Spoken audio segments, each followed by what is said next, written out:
হাই students, কেনেকুৱা তোমালোকৰ? আশা কৰোঁ তোমালোক ভালে আছা, ময়ো ভালে আছোঁ। সেইবাবে হয়তো ইমান ৰাতিপুৱা ক্লাছৰুমত আহি বৰ্ডৰ সন্মুখত তোমালোকৰ কাৰণে ভিডিঅ' শ্বুট কৰি আছোঁ। এতিয়া কথা হ'ল, যোৱাটো ক্লাছত আমি কি শিকিছিলোঁ? লাষ্ট ক্লাছত আমি শিকিছিলোঁ যে এযোৰ ষ্ট্ৰেইট লাইন, যিহেতু আমি ক্লাছ 10ৰ ছেশ্যন আৰম্ভ কৰি আছোঁ, ক্লাছ 10ৰ মেথমেটিক্সৰ চেপ্টাৰ নম্বৰ 3 যিহেতু পঢ়ি আছোঁ, যোৱাটো ক্লাছত আমি পঢ়িছিলোঁ যে ৰৈখিক সমীকৰণ এযোৰ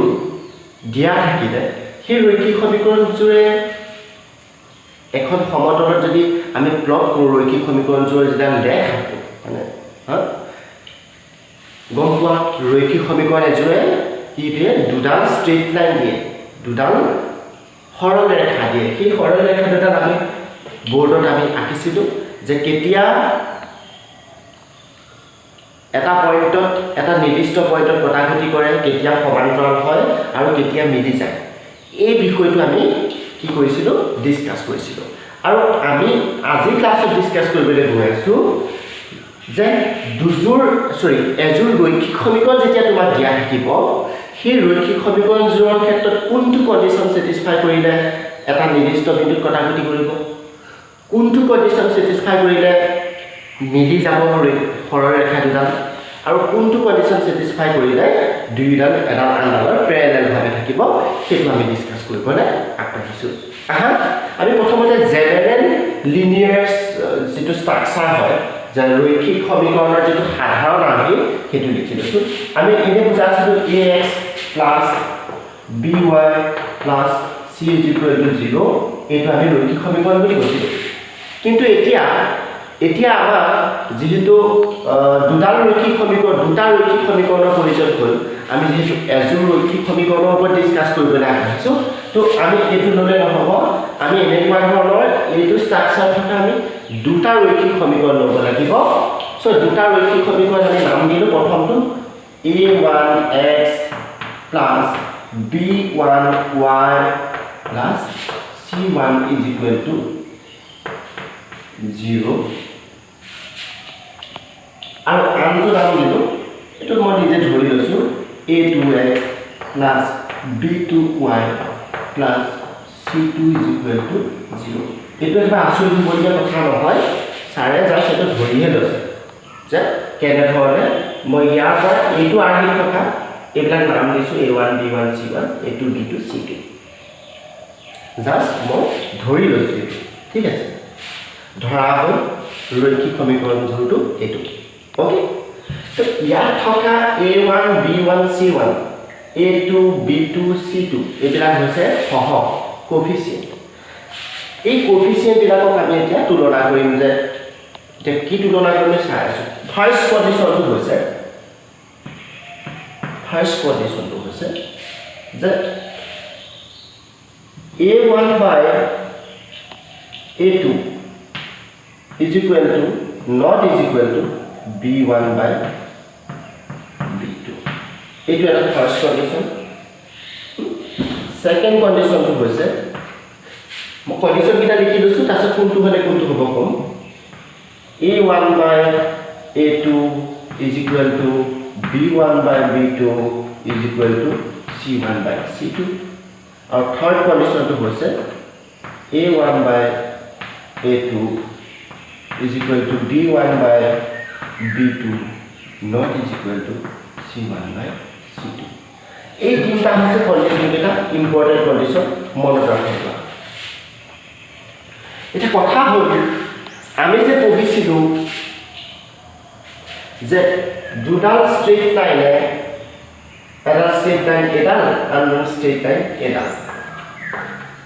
কি কৰিছে, এটা নিৰ্দিষ্ট বিন্দুত সিহঁতে গতাগতি কৰিছে। তাৰমানে ইহঁতৰ এটা অদ্বিতীয় সমাধান আছে, সমাধানটো এটা অদ্বিতীয় সমাধান আছে। চ' অদ্বিতীয় সমাধান থকা চৰ্তটো হৈছে এইটো, এইযোৰ তোমাক দিয়া থাকিব,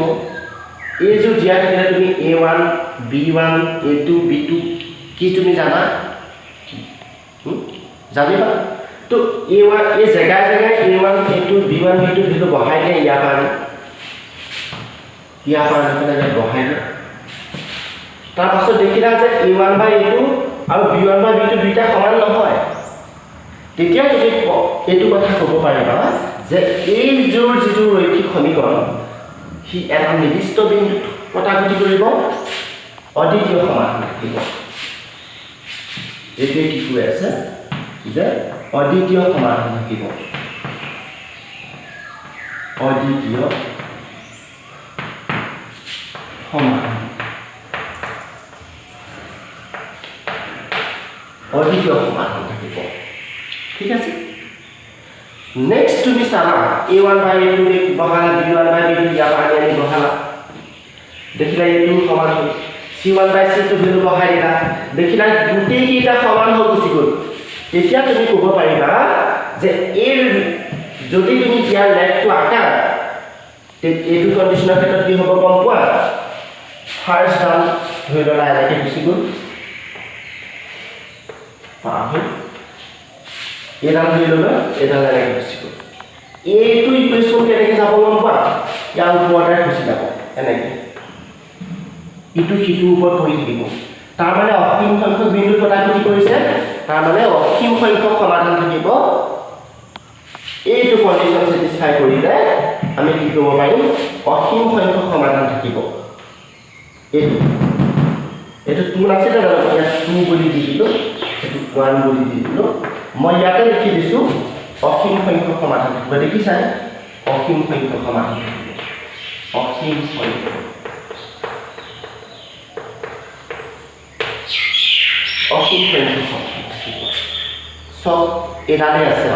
সো ইমান বেছিকে লিখি নাথাকো 3 নম্বৰ কন্ডিশন এইটো যদি জায়গা জায়গা ইয়াৰ ভ্যালু বিলাক আমি বহাই দিওঁ দেখিলা যে a1/a2 b1/b2 হয় কিন্তু c1/c2 তো ইয়াৰ সমান নহয় যেতিয়া এইটো কন্ডিশন স্যাটিসফাই কৰিব তুমি গম পাবা যে এই যি দুটাল ষ্ট্ৰেট লাইন তাৰ যদি তুমি যেতিয়া এনেকৈ প্লেন এখনত যেতিয়া তুমি বহাবা এই ষ্ট্ৰেট লাইনডাল কেনেকুৱা হ'ব গম পোৱা মই ইয়াতে ৰাখি ৰাখিছো ধৰি ললো এটা হৈছে প্ৰথম ইকুৱেশ্যনটো তাৰমানে ষ্ট্ৰেট লাইন এলবা আৰু এইটো ইকুৱেশ্যনৰ কাৰণে ষ্ট্ৰেট লাইনডাল ইয়াৰ সমান্তৰালভাৱে যাব কতো কটাকটি নকৰে এনেকুৱা কোনো বিন্দু নাই য'ত নেকি ইহঁতি কটাকটি কৰে তো এইটো থাৰ্ড কন্ডিশন এইটো যেতিয়া স্যাটিসফাই কৰিব এই ৰৈখিক সমীকৰণযোৰ কোনো সমাধানেই নাথাকে তো কনসিস্টেন্ট নহয় ইংৰাজীত ক'বলৈ হ'লে ইনকনসিস্টেন্ট বুলি ক'ম বা কোনো সমাধানেই নাই অসমীয়াত ক'বলৈ হ'লে কি ক'ম অসংগত বুলি ক'ম এইটো কি কোৱা হৈছে অসংগত ঠিক আছে সমাধানেই নাই কোনো এইটো কোৱা হ'ব অসংগত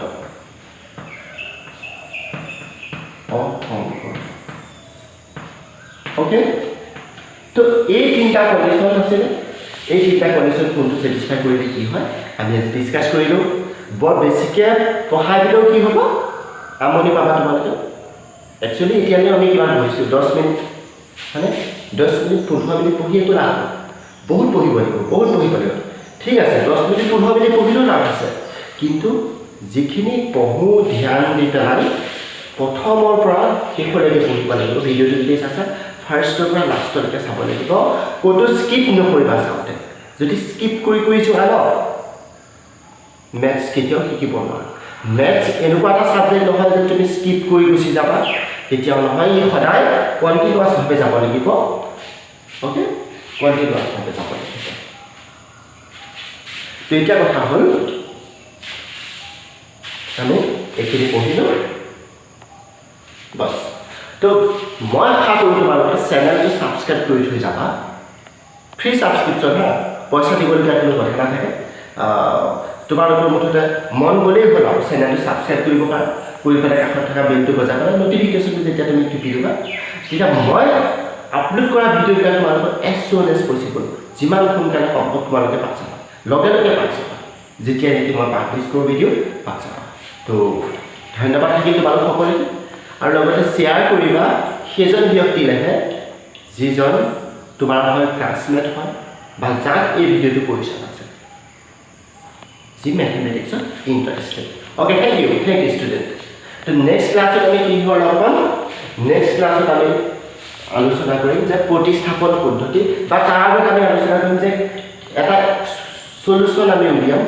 যে কুৱেশ্যন এটা দিয়া থাকিব সেই কুৱেশ্যনটোক আমি কেনেধৰণে লেখ আঁকি পেলাই সমাধান কৰিম